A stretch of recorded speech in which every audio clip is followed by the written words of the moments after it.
और उत्तर प्रदेश में विधानसभा उपचुनाव की तारीखों की घोषणा हो गई। उत्तर प्रदेश की 9 सीटों पर 13 नवंबर को उपचुनाव होगा।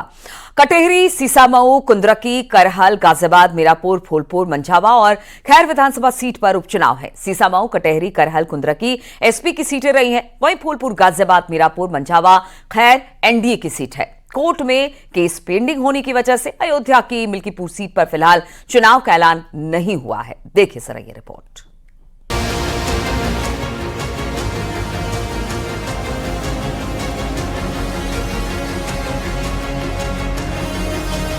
यूपी में विधानसभा की 9 सीटों पर होने वाले उपचुनाव की तारीखों का ऐलान हो गया है, जबकि अयोध्या की मिल्कीपुर सीट पर उपचुनाव का ऐलान नहीं किया गया है। चुनाव आयोग का तर्क है कि मिल्कीपुर को लेकर कोर्ट में मामला लंबित होने की वजह से अभी चुनाव का ऐलान नहीं किया गया है। वहीं समाजवादी पार्टी ने चुनाव आयोग पर सवाल खड़ा किया है। उसका कहना है कि अगर चुनाव आयोग के पास कोर्ट का कोई आदेश है तो उसे सार्वजनिक करें।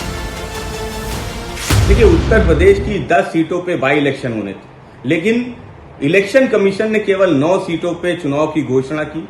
मिल्कीपुर की सीट पे ये कहते हुए चुनाव से इनकार किया कि एक याचिका माननीय न्यायालय में विचाराधीन है। समाजवादी पार्टी इलेक्शन कमीशन से पूछना चाहती क्या माननीय न्यायालय का कोई आदेश है कि चुनाव मिल्कीपुर विधानसभा में न कराया जाए। समाजवादी पार्टी चुनाव आयोग से एक बात और पूछना चाहती है कि कानपुर की जिस सीट पे बाई इलेक्शन हो रहा है उस सीट को लेकर इरफान सोलंकी की याचिका भी माननीय न्यायालय में विचाराधीन है। उस सीट पे इलेक्शन चुनाव आयोग फिर क्यों करा रहा है। अयोध्या की मिल्कीपुर सीट इलाहाबाद हाईकोर्ट की लखनऊ बेंच में मामला पेंडिंग है। साल 2022 के विधानसभा चुनाव के नतीजे को लेकर हाईकोर्ट में याचिका दाखिल की गई थी।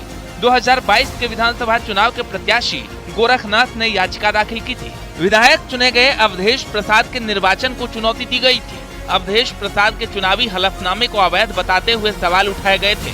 अवधेश प्रसाद के नामांकन को रद्द किए जाने की गुहार लगाई थी। अवधेश प्रसाद ने इस चुनाव याचिका पर आपत्ति दाखिल की थी। इलाहाबाद हाईकोर्ट की लखनऊ बेंच में ये मामला अभी पेंडिंग है। वहीं बीजेपी ने इंडिया गठबंधन की सियासी नीयत पर सवाल खड़े किए हैं। बीजेपी का कहना है कि समाजवादी नेता आपराधिक मामलों में शामिल रहे हैं, लेकिन अखिलेश यादव अपने बयानों से उनके साथ खड़े नजर आए हैं। बीजेपी ने सभी 9 सीटों पर जीत का दावा किया है। इंडी गठबंधन लोकसभा के चुनाव के बाद खुलकर अपराधियों के साथ, माफियाओं के साथ, बलात्कारियों के साथ, जाली नोटों के व्यापारियों के साथ खड़ा नजर आया है। खुलेआम अखिलेश यादव बलात्कारी के पक्ष में डीएनए टेस्ट की मांग करते हुए नजर आए हैं। जनता के सामने इंडी गठबंधन की कलई खुल गई है। जनता को विकास चाहिए और विकास एनडीए के साथ संभव है। इसलिए पूरा भरोसा है कि जनता 9 की 9 सीटें भारतीय जनता पार्टी की झोली में भरेगी। वहीं उपचुनाव को लेकर कांग्रेस ने बीजेपी पर हमला बोला है। कांग्रेस का कहना है कि बीजेपी अपने सहयोगियों को सिर्फ अपने फायदे के लिए इस्तेमाल करती है। वहीं गठबंधन पर कहा कि कांग्रेस और समाजवादी पार्टी साथ लड़ेगी और सभी सीटों पर जीत हासिल करेगी। निश्चित तौर से हम सब लोग बात कर रहे हैं, मिलकर लड़ेंगे और 10 की 10 जीतेंगे। बीजेपी में केवल लोगों को लालच देकर लाया जाता है, चाहे संजय निषाद जी हों, चाहे अनुप्रिया पटेल जी हों, चाहे जो भी ओम प्रकाश राजभर जी हों, जो भी लोग यहाँ आए हैं उनको बड़े बड़े सपने दिखाकर लाते हैं और कहीं थाली परोस देते हैं 56 भोग और खाने नहीं देते, केवल दिखाते रहते हैं दूर से। तो भारतीय जनता पार्टी का समय पूरा हो चुका है। उपचुनाव की तारीखों के ऐलान के बाद मायावती ने भी सोशल मीडिया पर पोस्ट किया है। मायावती ने लिखा है, उपचुनाव में बीएसपी अकेले ही चुनाव लड़ेगी। कोशिश रहेगी कि उसके लोग इधर उधर न भटकें।